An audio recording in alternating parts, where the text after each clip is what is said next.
Bien le bonjour messieurs dames, on se retrouve dans cette nouvelle vidéo pour voir les derniers spoilers de Ciel Scintillant, la nouvelle extension de l'Orcana qui sort ce 9 août là, qui arrive là très prochainement. Et ça va être une vidéo très longue parce que il y a, enfin, j'ai tout mis, voilà, il y a à peu près 80 cartes, un truc comme ça, ou 90 je sais plus. Donc ça va être une vidéo très longue, donc il va falloir s'armer de patience à m'écouter, car on va analyser maintenant le reste des cartes de l'extension.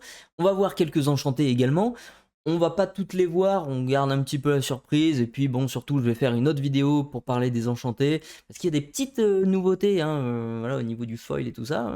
Attention. Mais on verra ça plus tard. Alors, pour les cartes qui nous ont dévoilées pour cette extension, enfin franchement, il y a des perles hein, au niveau de cette vidéo. Enfin, voilà, il y a des cartes que je vais vous montrer qui sont quand même pas mal. Vous avez déjà sûrement vu les cartes avant cette vidéo, c'est bien normal.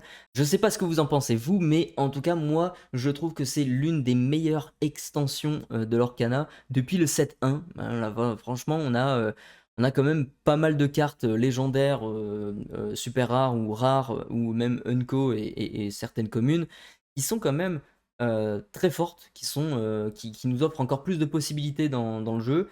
Ils se sont ouverts à plusieurs choses. On va voir ça de toute façon tout de suite, mais il y a quand même des cartes qui sont quand même broken, enfin un petit peu. Donc voilà, on est content de voir cette petite évolution du coup. La seule déception que j'ai, je pense que c'est parce que ça ne s'appelle pas deuxième chapitre. Je pense peut-être que ça arrivera prochainement, mais bon voilà, cette extension, même si le nom de l'extension Ciel Scintillant me ravit pas à 100%, c'est quand même pour moi l'une des meilleures extensions. Donc on va se lancer tout de suite et on commence par la première carte. Alors on va essayer d'y aller hyper vite hein, parce que sur certaines en tout cas, parce que bon voilà, on a 90 cartes à voir hein, voilà, donc speed. Allez, on a une Nala pour 1,04, c'est sympa mais sans plus. Et là on commence dans le dur. Là voilà, on commence direct avec une carte hyper forte. C'est une des cartes légendaires de l'Ambre. Elle coûte 4. C'est une 3-3 pour 2 de l'or et Méloman 6, donc déjà ça calme un peu. Et lorsque vous jouez ce personnage, vous pouvez jouer gratuitement une chanson coûtant 6 ou moins. Donc voilà, c'est broken, c'est broken les mecs. Ça va. Bon, j'ai pas envie de dire que ça va remettre dans la méta le deck Steelsong parce qu'il était déjà là actuellement encore présent. Même s'il était un petit peu absent par rapport à d'autres decks comme le Bucky Discard, mais il va revenir, ça c'est sûr, encore plus en force maintenant. Et j'ai envie de vous dire, ça va peut-être ouvrir aussi des portes à d'autres créations de decks. euh, Plus avec comment ça s'appelle, du acier, mais avec une autre couleur, pourquoi pas vert jaune ou je sais pas, rouge jaune, etc., etc. Avec cette carte qui s'orienterait sur des chansons, donc un jaune rouge avec par exemple un roi incontesté, ça peut le faire avec une carte comme ça. Donc franchement, c'est l'une des meilleures cartes de l'extension, celle-là. Ensuite, on va passer, bah, du coup, on regarde un petit peu juste avant la carte suivante, sa version enchantée. Et là, sa version enchantée, le style artistique de cette extension, il est quand même assez intéressant, je trouve. Il est assez coloré parce que, bien évidemment, on célèbre la victoire contre Ursula. Donc, du coup, il y a beaucoup de couleurs, il y a beaucoup voilà, de joie dans ces cartes-là. Euh, le dessin, enfin l'illustration, oui, le dessin, il me fait penser à un style artistique bien défini, mais dans les années 20 ou un truc comme ça, je sais plus, je sais pas comment appeler ça, mais en tout cas, c'est assez intéressant avec les couleurs et les coups de crayon, le coup de pinceau qu'a eu l'illustrateur pour dessiner le background et le personnage en lui-même. Même le personnage en lui-même de profil comme ça, c'est assez intéressant. C'est une autre manière de voir Disney, les personnages Disney, etc. Et à savoir que dans toutes les extensions, il y a un style artistique qui présente l'extension, quoi, tout simplement. Là, il s'agit de la fête, donc les couleurs, la bonne humeur, les personnages qui sont heureux, voilà, ça représente tout ça. Et je vais vous parler, je vous ferai une autre vidéo d'ailleurs sur les enchantés, je pense un tier list des meilleurs enchantés pour moi, et je vous parlerai un petit peu plus du foil, parce que j'ai fait quelques petites recherches pardon, au niveau de ce foil pour les nouvelles enchantées, les enchantés de ce set là. Et il y a peut-être 2-3 trucs à dire, alors je suis pas sûr à 100%, mais voilà, je vous en parlerai dans cette vidéo. En tout cas, on peut remarquer également que c'est le même design hein, que le Mickey Gold qui était possible de gagner dans les Lorcana Challenge. On va passer tout de suite aux autres cartes. Alors, on a une Lilo qui coûte 2, 1, 3, soutien, ok. On a une Gazelle qui veut remplacer Ariel, mais qui n'y arrivera pas du tout. Pourquoi? Parce que même si elle a à peu près les mêmes stats, avec un lore supplémentaire, elle n'a pas la capacité qui permet d'aller chercher des chansons. C'est ça qui fait la force d'Ariel. Donc du coup, voilà, c'est une concurrente, mais jamais elle la remplacera, quoi. Je pense pas. En tout cas, on a aussi une deuxième légendaire qui arrive tout de suite. Et là, c'est une 5-5 pour 5 qui lore à 5. Voilà, c'est carré, tu vois, c'est 5, tu vois.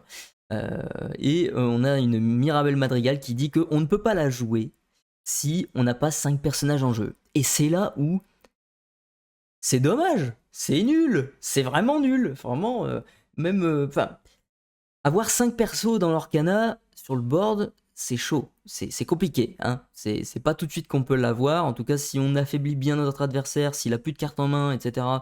Et que là, on construit un board, ok, mais c'est ultra compliqué. A noter que maintenant, le lore 5, du coup, hein, supérieur à 4, on n'a plus tout plein de lore pour désigner voilà, combien il gagne. On a simplement le logo du lore avec un chiffre à l'intérieur pour signifier plus que 4. Donc du coup, je suis pas un gros fan de cette idée-là, même si je pense que c'est la meilleure chose à faire. Il y a la version enchantée. Alors, celle-ci, c'est la carte que l'on pourra gagner pour les championnats de set du set 5, du coup. C'est une carte promo, comme vous pouvez le voir. Et moi, je la trouve magnifique. C'est vrai qu'elle est, au niveau des couleurs, au niveau de la composition de l'illustration, le cadre de l'illustration, etc., il est quand même bien construit. Le background est assez joli, le personnage aussi. De toute façon, Mirabelle, c'est l'un des personnages iconiques de Disney maintenant. Hein, elle est très très appréciée. Moi, je l'adore en plus, et puis les musiques sont top. Euh, c'est vrai que la carte est. Je pense qu'elle sera magnifique parce que ce dégradé de jaune, de orangé, de lumière, de couleur avec les mariposas, les papillons là comme ça qui sont dorés. Franchement, c'est une magnifique carte. C'est l'illustratrice ou l'illustrateur plutôt peut-être Yuna Lee. Ouais, je sais pas, peut-être une femme, je sais pas. En tout cas, l'illustrateur a bossé de malade. C'est vraiment un très beau travail. Et d'ailleurs, on peut d'ailleurs voir hein, ici sur sa robe. On a un mot enfin, c'est écrit l'or, donc c'est marrant, ça fait un petit clin d'œil à l'Orcana, c'est cool. Ensuite, on va voir la Minnie Mouse Alter 4, sinon ça coûte 5. C'est dommage que ça coûte 4, ça aurait coûté 3, ça aurait été mieux. Mais c'est un deuxième, enfin non, c'est un troisième, je crois, tutor. Alors pour ceux qui ne savent pas ce que c'est, un tutor, c'est une carte qui vous permet d'aller chercher une carte dans votre deck et de la mettre soit au-dessus de votre deck, soit dans votre main, machin. Alors la capacité, ça dit clairement, lorsque vous jouez ce personnage, si vous avez joué ce personnage en utilisant sa capacité alter, vous pouvez chercher une carte personnage dans votre pioche et la révéler à tous les joueurs et vous mélangez votre pioche et vous la placez au-dessus de votre deck. Du coup, c'est pas le meilleur tutor qui existe, mais je pense que c'est quand même en deuxième position. Alors à savoir, il y a Alma Madrigal qui permet d'aller chercher un Madrigal dans votre deck. Vous avez la Mini pour moi qui est en deuxième position. Et le top 1, c'est bien sûr la carte qu'on a vue depuis l'annonce de ce set 5. C'est Merlin qui est aussi floatboard, qui permet d'aller chercher carrément une carte dans votre deck et d'en la mettre dans votre main, quoi. Donc pour moi, c'est le meilleur tutor jusqu'à maintenant. C'est une bonne carte, mais voilà, sans plus. Ensuite, on a une Moana pour 3 qui l'aura 2, c'est pas mal, mine de rien, c'est pas ancrable, mais ça, on s'en fiche. Hein. Le truc de non ancrable, on s'en fiche. Hein. Franchement, c'est pas un truc qui doit déterminer la valeur de la carte, quoi. Alors, certes, ça contribue, bien sûr. On doit penser quand même à avoir des cartes ancrables plutôt que des non ancrables dans notre deck, bien évidemment. Mais ce n'est pas parce qu'une carte est non ancrable que du coup il faut la jeter à la poubelle. Là, vous voyez une 3-4 pour 3 qui leur a 2, c'est pas dégueu, hein, c'est pas dégueu, donc voilà. Pourquoi pas avec un deck princesse, on verra un jour. Ensuite, on a une Lady Marianne qui est pas terrible celle-ci. Lorsque vous jouez ce personnage, choisissez un personnage adverse qui subit -5 en force jusqu'au début de votre prochain tour. Pour 6, waouh, c'est un peu, voilà, c'est un petit peu chéros. Hein. Ensuite, on a une carte action qui dit choisissez un personnage et retirez-lui jusqu'à 4 jetons dommages, piochez une carte pour 3. Alors, moi je suis vraiment pas fan pour le moment des capacités qui disent soignez votre personnage. Moi mes persos, c'est du one shot, hein, d'accord. Je te fous sur le board, hein, je te mets sur le board, et puis on verra ce qui se passe, tu vois. Si tu restes, bah c'est bien, si tu restes pas, tant pis, il y en a des autres qui veulent ta place, hein, voilà. Alors, pour 3, c'est un peu cher, je trouve. Même si, bon, l'idée de mettre ça sur un Maui pour le resoigner, pour taper encore et encore, ok, mais bon, c'est un peu cher, quoi. C'est un peu cher.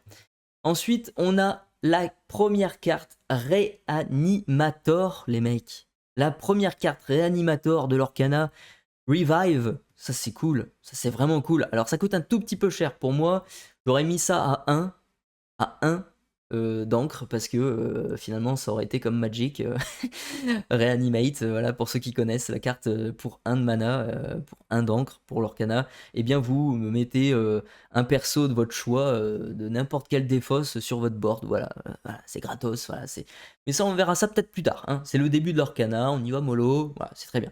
On a notre première carte Réanimator, néanmoins, jouez gratuitement une carte personnage coûtant 5 ou moins de votre défausse. C'est assez restrictif, 5 ou moins et depuis votre défausse uniquement. C'est dommage, mais on est très très content de l'avoir cette carte et on va voir sa carte enchantée juste après. Alors, encore une fois, c'est très coloré, c'est très peinture, je dirais pas, enfin c'est des couleurs pastel un petit peu, voilà. C'est des cartes vraiment magnifiques. J'ai très très hâte de savoir si, enfin de me confirmer l'idée si le foil a changé, hein. On verra ça, je vous dis encore une fois dans la vidéo qui sortira prochainement au niveau des matières listes, au niveau des enchantés.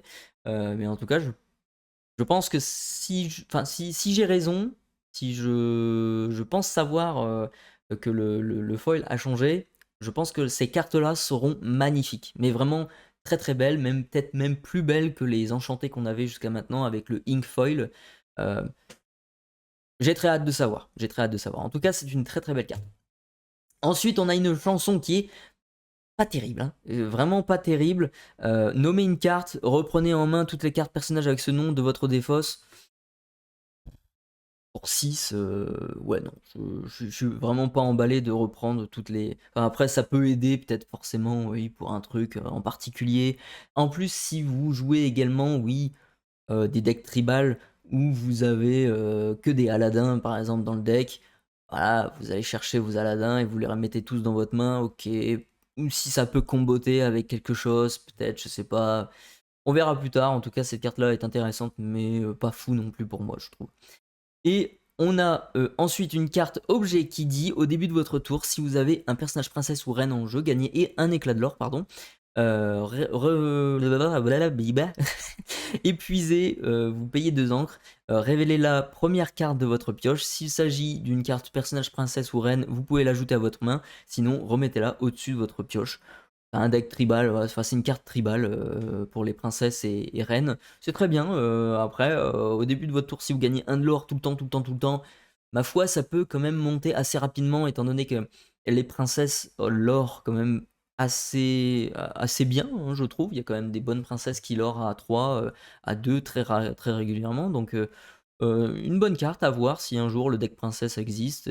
Surtout que là, il nous pousse un petit peu à le faire avec pas mal de cartes qui nous ont sorti. Donc, très bien. Ensuite, on a la tour de réponse qui a 8 de volonté et qui dit que les personnages sur ce lieu gagnent +3 en volonté. C'est bien, mais ça fait pas gagner de l'or et finalement, votre adversaire, il va taper le lieu en premier et puis après, il va s'occuper de vos personnages, quoi. Un petit peu comme la Terre des Lions, première version, parce qu'il y en a une deuxième maintenant. Mais la première du set 3, bon, c'est sûr que c'est la carte qui va être target direct et après, on va s'occuper des persos. Donc, c'est bien, maintenant, s'il y a une carte qui dit que vos adversaires ne peuvent pas taper vos lieux, bah oui, ça va être très très fort, quoi. Ensuite, justement, voilà. Ensuite, on a le Pride Lens. C'est une carte qui vaut 3, qui a 8 de volonté. Hein, et tant que vous avez 3 personnages ou plus sur ce lieu, vous pouvez bannir ce lieu pour jouer gratuitement un personnage de votre défausse. C'est pas intéressant parce que avoir 3 personnages dessus, vu que ça coûte 2, faut vraiment un setup, quoi. Faut vraiment avoir le setup parfait. Donc c'est assez compliqué, quoi. Ensuite, on a les cartes améthystes. On a terminé du coup les cartes ambre. On a Nock qui revient avec une très belle carte, hein, plus belle que la première, une 5-5. C'est pas une vanilla, pardon, j'allais dire une vanilla, mais absolument pas. Lorsque vous jouez ce personnage, vous pouvez choisir un personnage et déplacer jusqu'à 2 de ces jetons dommages sur un personnage adverse de votre choix. C'est intéressant, mine de rien. Maintenant, il faut avoir le bon setup aussi. Il faut avoir les personnages qui sont là et qui sont déjà blessés. Donc, c'est un peu cher, je trouve. Donc, non, bof. Ensuite, on a un nouveau Cogwars, une 1-1 pour 1. Et là, c'est intéressant parce que lorsque vous jouez ce personnage, choisissez un personnage, il gagne charge pour le reste de ce tour. C'est génial! C'est génial! Vous mettez ça sur un génie, par exemple, qui vient de sortir, hein, qui est la carte légendaire de Améthyste de cette extension. C'est intéressant, c'est très intéressant. Ensuite, on a Archimède qui est insaisissable pour 3. C'est un peu cher là, 2-2 pour qui fait gagner 2 points de l'or. Pour 3, c'est dommage. Ensuite, on a une mauvaise carte pour moi, je trouve. Pour 4, lorsque vous jouez ce personnage, chaque adversaire pioche une carte. Non, merci. Ensuite, on a Courant d'air. Hein, Courant d'air, Gale. Je savais pas comment ça s'appelait comme ça en anglais. Il aura 2, c'est une 1-2 pour 3. Lorsque ce personnage est banni via un défi, renvoyez ses cartes dans votre main. Vous allez l'orer, vous allez le reprendre en main, vous allez le rejouer, vous allez le relorer. Ouais, bof. Et au pire des cas, votre adversaire, il va vous faire perdre du temps en le bannissant comme ça, et puis vous allez être, voilà, forcé de le jouer peut-être ou de l'ancrer, donc finalement ça sert pas à grand chose. Maintenant, si on a une carte qui dit, je sais pas moi, à chaque fois que vous jouez un personnage et qu'il revient de votre main, ça fait ça. Là, ça peut être intéressant, effectivement. Donc, une carte à surveiller, mine de rien, c'est une bonne commune. Je pense qu'elle a un effet assez sympa. Ensuite, on a une Vanilla 3-4 pour 3, voilà. Ensuite, on a une Anna qui avait été dévoilée par ValetPL, on les salue. Très très bonne carte d'ailleurs, parce que c'est une flotte-borne 4-5, Alter 4 pour 4, voilà. Vous allez jouer un truc comme ça, et lorsque vous jouez ce personnage, épuisez tous les personnages adverses, donc là, ça va faire de la gestion de malade. C'est quand même pas mal. C'est assez costaud, ça tape à 4, et c'est assez... euh, voilà, ça va garder un petit peu enfin, ça va garder de la volonté, ça va pas se faire éliminer tout de suite, on va dire, donc c'est assez intéressant, mine de rien, c'est plutôt cool. À jouer avec avec le génie, justement, avec le génie légendaire, ça peut bloquer totalement les personnages adverses, ça peut être sympa. Ensuite, on a Archimède qui est Floodborn, pardon, cette fois-ci. Shift 3, insaisissable, offensive plus 3, donc c'est une 4-4 potentiellement, insaisissable, qu'il aura 2. Franchement, c'est très costaud. C'est vraiment très très correct, c'est vraiment classe. Et on a sa version enchantée qui est également magnifique. Alors moi j'hésite entre celle-là et une autre carte Scar. Je crois pas qu'elle est dans cette vidéo, mais en tout cas, pour moi, c'est les 2 plus belles enchantées. Maintenant, il nous reste encore à ce jour à en voir quelques-unes, donc à voir. Ça sera intéressant de voir s'il y en a d'autres qui sont plus belles, mais en tout cas, celle-ci est magnifique. Et encore une fois, s'il y a le foil que je pense, enfin, auquel je pense, pardon, je pense que ça sera magnifique. Donc voilà, c'est très très très belle enchantée, vraiment au top. Ensuite, on a Olaf qui est pas inintéressant. Pour 9, c'est cher, mais du coup, il coûte 1 de moins pour chaque personnage épuisé que vos adversaires ont en jeu. Donc, ça peut le faire. Ça peut être intéressant, hein, parce que votre adversaire, il va l'aurer. Donc, voilà, ça, tôt ou tard, ça va peut-être arriver assez tôt dans la partie, ce Olaf. Et ça l'or à 3 et c'est une évasive 6-6. Donc, c'est très costaud. Franchement, c'est vraiment pas une mauvaise carte à surveiller, celle-ci, parce que ça peut quand même être très intéressant, quoi. Que ce soit pour l'aurer ou que ce soit pour faire un ménage au niveau des évasives adverses. Très bien. Ensuite, on a une maléfique qui est une 0-4 pour 3, qui l'aura 2. Chaque fois que ce personnage est envoyé à l'aventure, vous pouvez choisir et défausser une carte pour choisir un personnage, objet ou lieu coûtant 3 ou moins et le renvoyer dans la main de son propriétaire.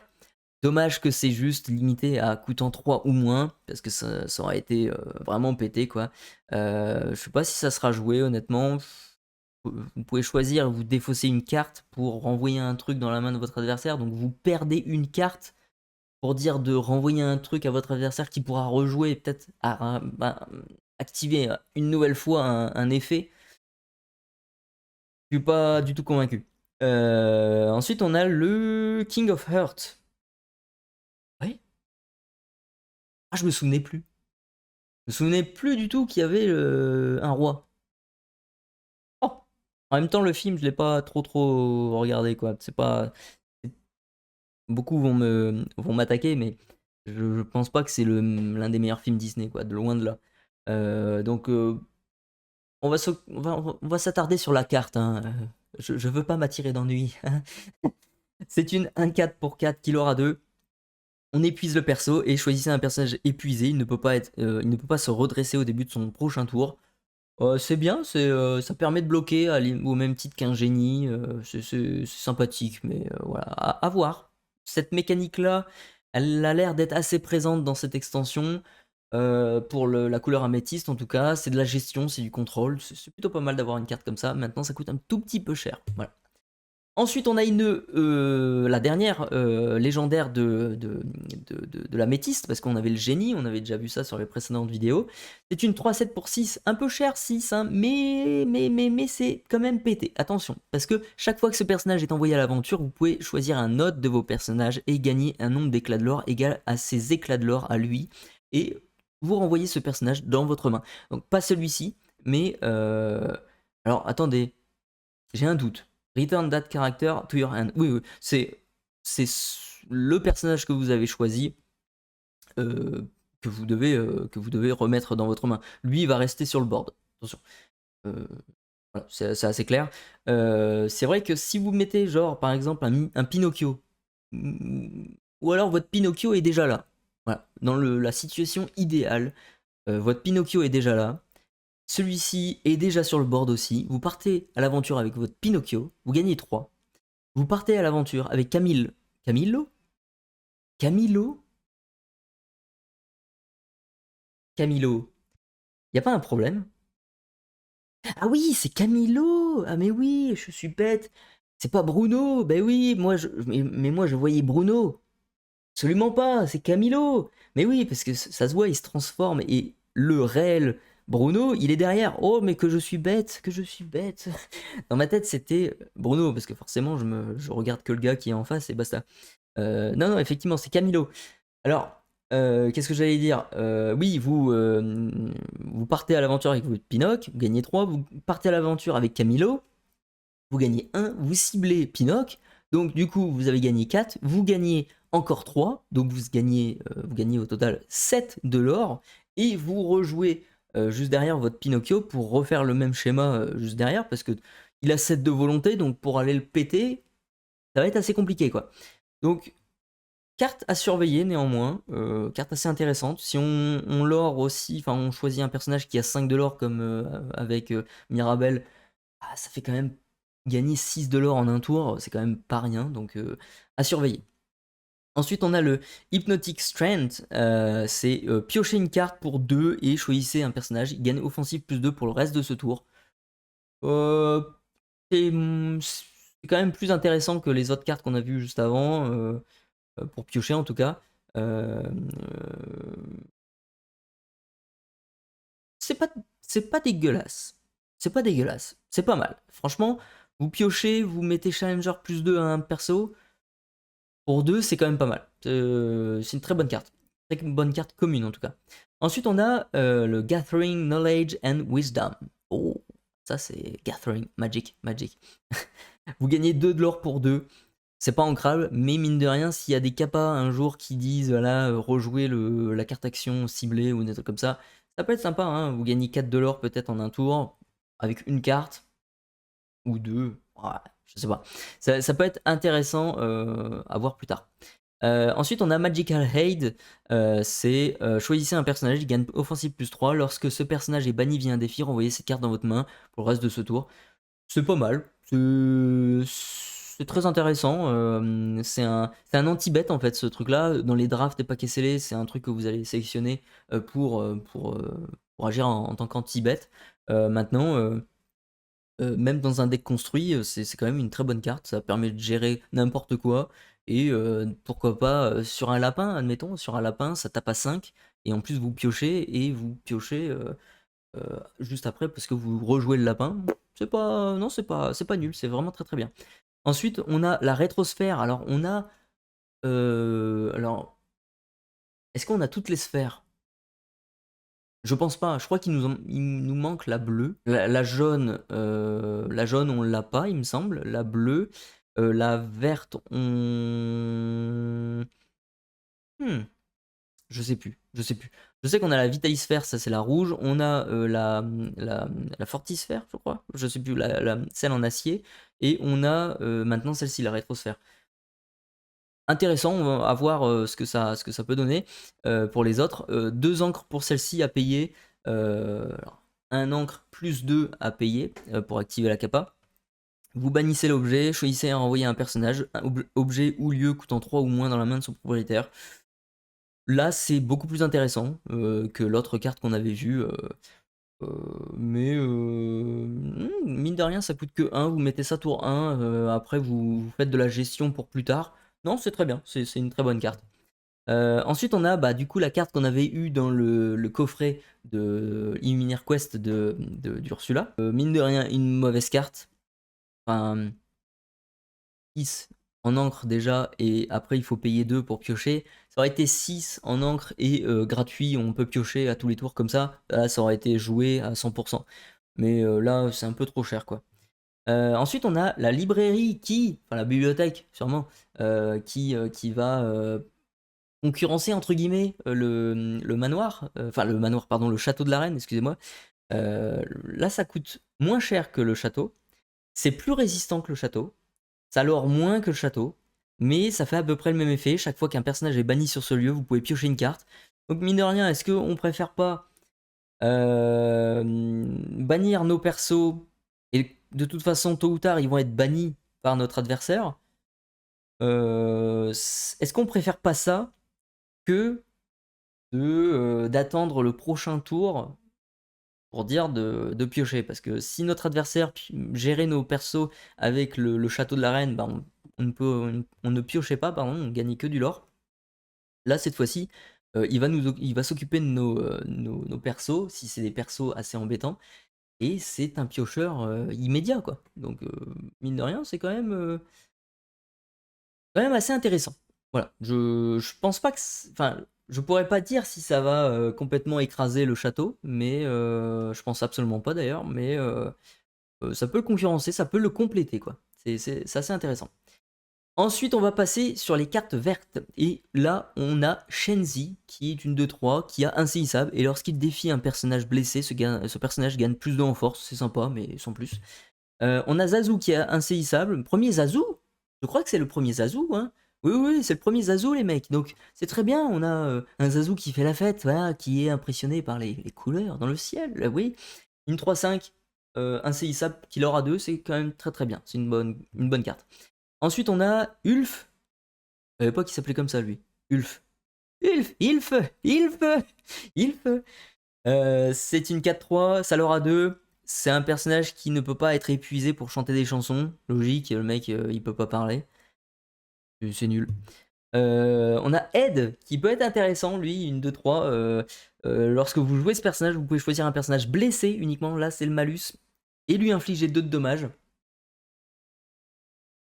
C'est dommage que c'est un personnage blessé, quoi. Si on l'aurait joué et que ça aurait infligé 2 tout de suite à quelqu'un, ça aurait été une carte ultra pétée. Vraiment, c'est ultra, ultra forte, quoi. Dommage que ce soit que pour les personnages blessés, mais on peut s'arranger, quoi. On peut s'arranger à blesser un personnage en particulier et puis boum, le finir. Un Robin, hein, typiquement, on le baisse à 4, enfin on lui met 4 jetons de dommage.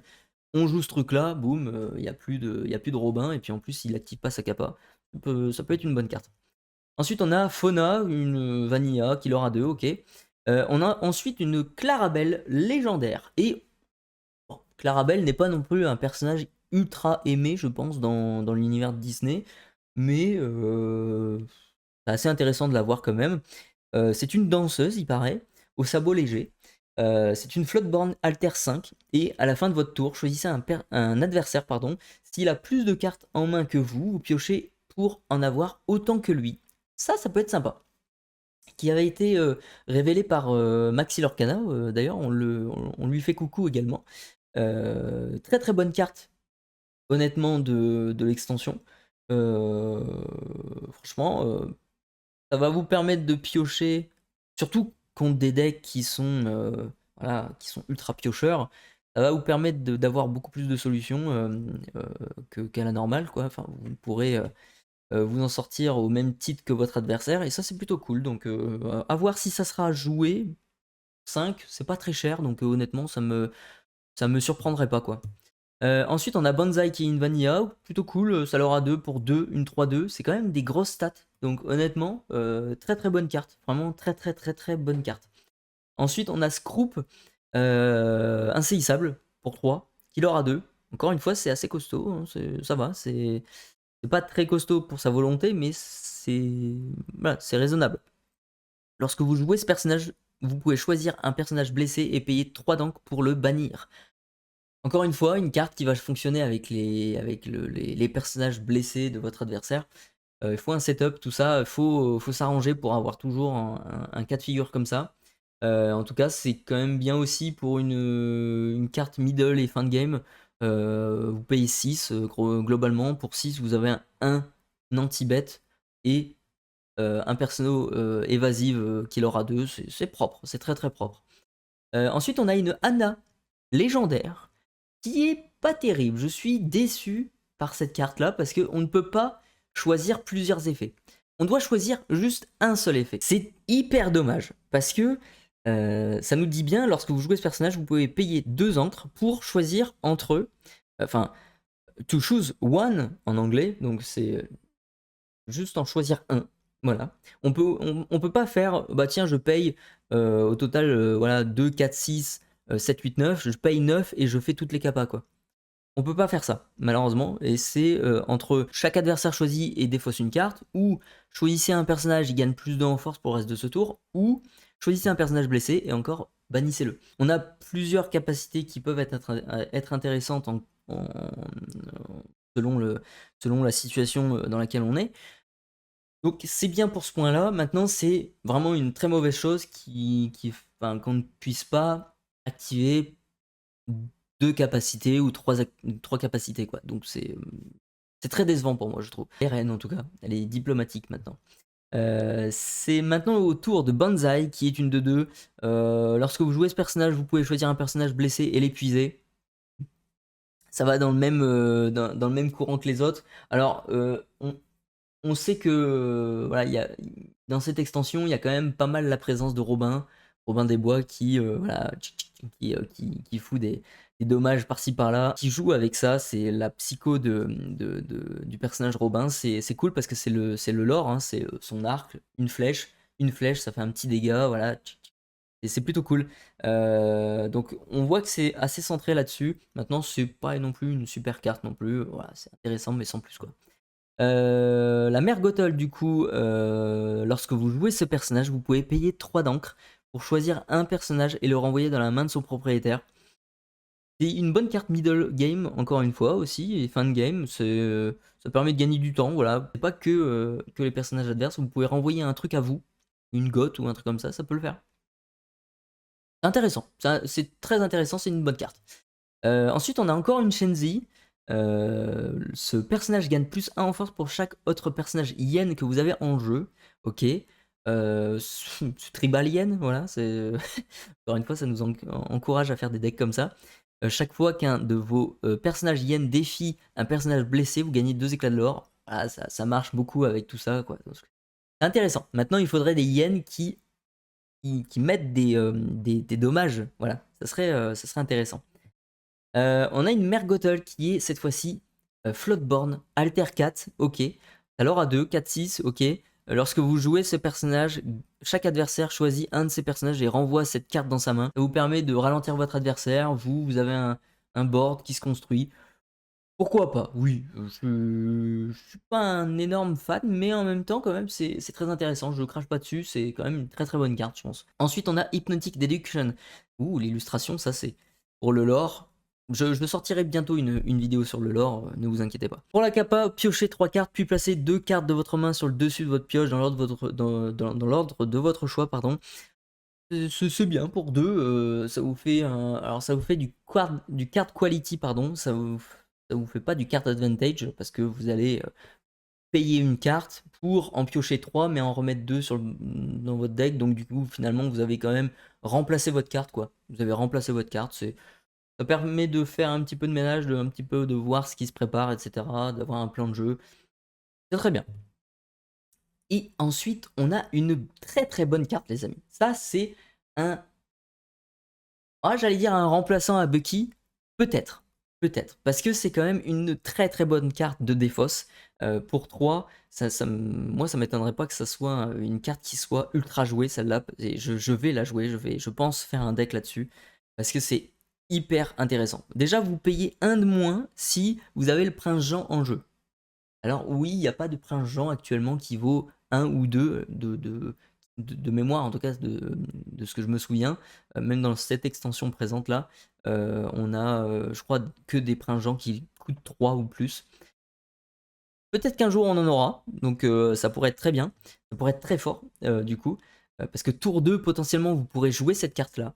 Et si vous avez un Prince Jean tour 1 et ça en tour 2, eh bien ça va activer la capacité.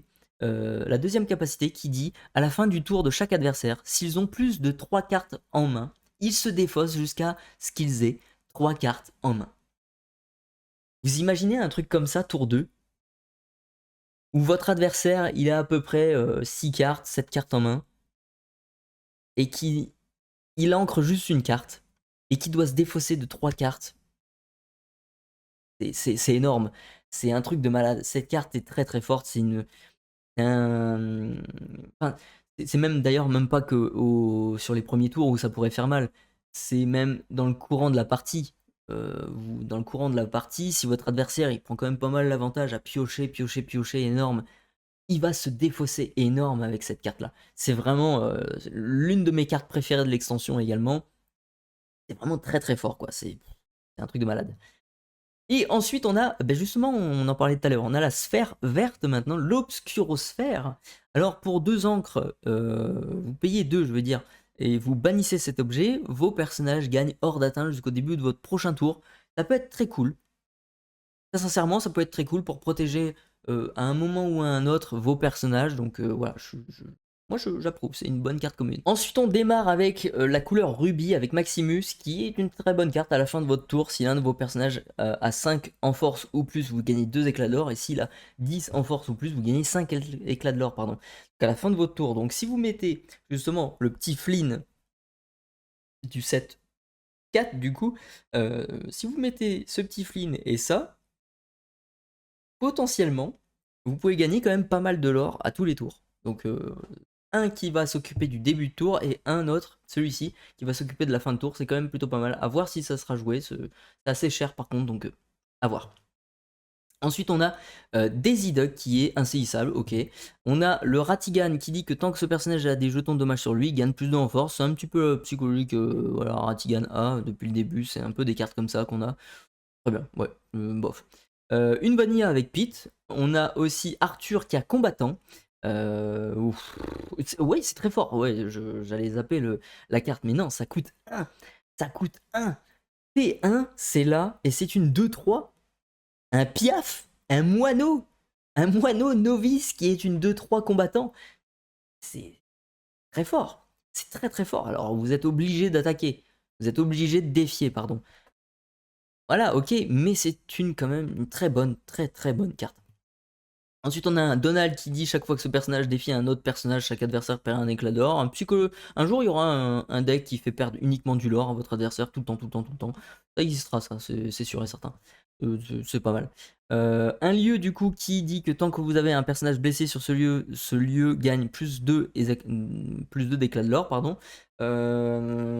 C'est un setup, quoi. C'est assez compliqué à réaliser, donc après si c'est un personnage insaisissable qui est blessé, ce serait un petit peu plus facile, on va dire. Mais bon, il y a. Je sais pas. Après, ça coûte 2, c'est intéressant. C'est intéressant. À voir un jour, peut-être, ça pourrait bien marcher. Ensuite, on a les cartes Saphir, pardon, avec une reine. C'est une reine qui coûte 2, qui a hors d'atteinte 0,4. Ok. À voir pour plus tard s'il y a des reines floatborn. D'autres reines floatborn, en tout cas. Un Scrooge Vanilla, ok. On a un prince Jean, cette fois-ci, John, j'allais dire, qui coûte 3 encore une fois. Donc effectivement, on n'a pas de prince Jean qui coûte 2 ou qui coûte 1 pour le moment, c'est dommage. Chaque fois que vous jouez un objet, ce personnage gagne 2 en force, donc une 3-5 quand vous jouez des objets, bof. On a un Merlin allemand qui dit vos personnages Arthur gagnent résistance plus 1. Alors là, il faut vraiment jouer tribal encore une fois aussi. Ouais, Merlin, enfin, même pas tribal, non, c'est un deck fun, ça c'est plutôt pour ce truc là, quoi, donc bof. Ensuite, on a Pacha qui pourrait être intéressant. Pour 3, c'est quand même une 0,4, bon, on s'en fiche, mais c'est au début de votre tour, si vous avez un objet en jeu, vous gagnez un éclat d'or. Au début de votre tour aussi, si vous avez un lieu, et vous gagnez également un éclat de l'or. Donc potentiellement, si vous avez les deux, vous gagnez 2 éclats de l'or par tour, plus lui qui vous fait gagner 2 de l'or également. Donc ça vous fait gagner 4 de l'or à chaque tour. Si votre adversaire il a pas de perso en jeu, franchement ça peut être très intéressant, quoi. Ensuite, on a une reine que je n'ai pas dévoilée, c'est pas celle-ci, qui est intéressante aussi, Alter 3, hors d'atteinte. Ok, c'est quand même déjà bien, hein. Ça arrive tour 3, c'est une 2-6 qui a hors d'atteinte, ça fait un peu peur. Ça leur a 1 par contre, bon, bof. Pour chaque autre personnage, la reine qui est en jeu, ce personnage gagne plus 1 éclat de l'or, donc voilà. Ça pousse à faire un deck tribal reine un jour, et ma foi, ça pourrait être intéressant parce que on va voir plus tard la carte peut-être que j'ai dévoilée, je sais plus si je l'ai mis dans le paquet, mais bon, on verra, bref. Ça pourrait être intéressant avec cette reine-là. Un jour en tout cas. On a un gros gaillard, chéri de Nottingham, qui aura 4, machin. Ce personnage coûte 1 d'encre en moins à jouer pour chaque objet que vous avez en jeu. Donc, ma foi, ça pourrait être quand même vachement intéressant. Et en plus, ça a soutien. Soutien, c'est pas terrible, mais soutien à 5 quand même. Si vous payez le truc à 0, parce que vous avez 9 objets sur le board, ça leur a 4. Ça donne 5 en force à quelqu'un d'autre. C'est pas dégueu, hein. C'est vraiment une très bonne carte. Et voilà. C'était la reine que j'ai dévoilée, que j'ai eu la chance de dévoiler. Et c'est là où ça peut être intéressant parce que vous allez, quand vous allez la jouer, ça a hors d'atteinte et vous allez chercher dans les 3 cartes du dessus de votre deck, c'est vous pouvez révéler et placer dans votre main autant de cartes personnages de la reine que vous souhaitez. Donc c'est même pas qu'une seule, c'est toutes les cartes reines que vous avez. Donc finalement, si vous avez un deck tribal reine, vous mettez un pioche, enfin c'est un pioche 3 quoi, cette carte là, donc ça peut être assez intéressant. Je vous invite à aller voir la vidéo que j'ai réalisé sur le reveal pour voir, pour parler un petit peu plus. C'est là où je parle un petit peu plus de cette carte. Donc, je vous invite à aller voir cette vidéo. On va passer à la suivante. Et encore, merci Ravensburger. On a un Cusco qui est assez costaud. Lorsque vous jouez ce personnage, vous pouvez choisir un objet ou un lieu et le placer dans la réserve d'angle de son propriétaire face cachée et épuisée. Donc là, déjà, c'est quand même une très bonne carte de gestion. Et vous pouvez payer 4 d'encre et vos autres personnages gagnent résistance plus 1 jusqu'au début de votre prochain tour. Un peu cher pour la deuxième capa, mais en tout cas pour la première capa, c'est une très bonne carte de gestion, c'est plutôt cool. Ensuite, on a une mini pour 1. Lorsque vous jouez ce personnage, choisissez un personnage, il subit moins 2 en force pour le reste de ce tour. Oui, c'est intéressant, mais sans plus quoi. Donald Duck, lorsque vous jouez ce personnage, vous pouvez placer la première carte de votre pioche dans votre réserve d'encre face cachée et épuisée. Pour 5, c'est un peu cher, donc non. Belle, hors d'atteinte, intéressant. Lorsque vous jouez ce personnage, vos autres personnages gagnent hors d'atteinte jusqu'au début de votre prochain tour. Donc là, ça peut être sympa pour protéger vos persos, encore une fois. Très sympa comme carte. Ensuite, on a la vision du futur. Donc, regardez les 5 premières cartes de votre pioche. Vous en ajoutez une à votre main et remettez le reste sous votre pioche dans l'ordre de votre choix. Pour 2. Pour 2, vous allez voir 5 cartes du dessus de votre deck et puis vous en mettez une dans votre main. C'est pas... C'est card quality, c'est intéressant. C'est mine de rien une très bonne carte. Ensuite, on a Hideaway qui dit choisissez un objet ou un lieu et placez-le dans la réserve d'angle de son propriétaire face cachée. Donc pour 2, c'est quand même un pet objet ou un pet lieu. C'est peut-être même plus intéressant que le Cusco. C'est vraiment très intéressant, pardon. Et d'ailleurs, on peut voir sur l'illustration qu'ils ont les sphères. Ils ont la sphère violette ici, la rouge, la bleue, encore une rouge ici, une bleue dans le sac ici. Intéressant pour le lore, pas mal. Ensuite, on a les cartes acier et on démarre avec du lourd, avec une carte légendaire, le Jafar, qui est une 0-7, mais qui a Challenger plus 7, donc une 7-7, ça tape assez fort. Maintenant, sur la défensive, c'est moins le truc, quoi. Mais par contre, ça dit que les personnages adverses coûtant 4 ou moins ne peuvent pas défier. Donc le gars, il peut s'auto-protéger. Voilà. Et il résiste face à un Maui, c'est quand même très bien. Ça coûte 6. Ça m'étonnerait absolument pas que ça soit joué, ça. Franchement, c'est vraiment pas cher. Ça lore bien, ça tape bien, ça bloque votre adversaire. C'est vraiment l'une des meilleures cartes aussi légendaires de ce set. Franchement, c'est très costaud. Ensuite, on a le Royal Guard qu'on va vite passer parce que c'est nul. Ensuite, on a un Mickey qui peut être assez intéressant. Pour 1, c'est une 1-2 qui a résistance plus 1. Ma foi, c'est quand même pas mal. C'est vraiment pas mal. C'est une très bonne carte pour résister quand même sur les premiers tours et pourquoi pas être alter à un moment ou à un autre. Donc très bien. Un Kronk maintenant qui a Challenger plus 1, donc une 2-4. Ouais, bof. Ensuite, un AA qui a Bodyguard. Il est marrant, quoi. Mais après, il est un peu cher, quoi. Après, ça va alimenter encore un petit peu plus les decks remparts, les decks Bodyguard. Ça pourrait être sympa d'en voir un jour ou l'autre. Surtout qu'il y a un bon Balou qui était là dans le 7-3, je crois. Donc, franchement, j'aimerais bien voir ces decks-là un jour ou l'autre, quoi. Ensuite, on a une Isma qui dit durant votre tour, chaque fois qu'un de vos personnages bannit un autre personnage via un défi, vous pouvez choisir un personnage et lui infliger un dommage. Ma foi, c'est intéressant, c'est très intéressant. C'est un peu comme une fée clochette, mais là, cette fois-ci, c'est pas elle, c'est vraiment tous vos personnages, quoi. Donc, ça peut comboter quand même pas mal. Franchement, ça peut être très intéressant pour rasboard le terrain adverse. Ensuite, on a un Arthur qui l'aura 2-2-2, c'est simple. Ensuite, on a un Simba Alter 4, très classe, très classe. Un Floatborn Alter 4 qui dit que lorsque vous jouez ce personnage, vous pouvez choisir un objet ou un lieu et le bannir. On avait déjà ces trucs-là avec Benja ou Aladdin. Lui, c'est un mix des deux. Voilà, le Aladdin Floatborn du 7-4 et le Benja qui était du 7-2. C'était très bien. C'est un bon mélange, c'est une très bonne carte, c'est assez costaud en plus, donc c'est cool. Ensuite, on a Duck for Cover. C'est choisissez un personnage, il gagne résistance plus 1 et insaisissable pour le reste de ce tour. Donc, pour 2, ça peut être intéressant pour protéger nos persos, mais bon, encore une fois, moi je suis plutôt dans l'optique, voilà, c'est des one-shot les persos qu'on met, donc voilà, pas un fou de cette carte. Ensuite, on a une carte action, et ça, c'est dommage que c'est pas un objet, hein, parce que ça, si ça aurait été un objet, ça aurait été ultra pété. C'est pour la capa, une carte qui vous dit vos personnages gagnent épuisé, payez une encre, choisissez un personnage et infligez-lui un dommage pour le reste de ce tour. C'est quand même dommage. Ça aurait été un objet, ça aurait été ultra fumax avec les decks Robin des Bois qui sont orientés vraiment sur les infliger des dommages à des personnages blessés comme ça. Ça aurait été plutôt cool, quoi. Mais bon, tant pis. En tout cas, quand même une bonne carte à mettre dans ces decks-là. Mine de rien, ça pourrait être assez intéressant, donc à voir.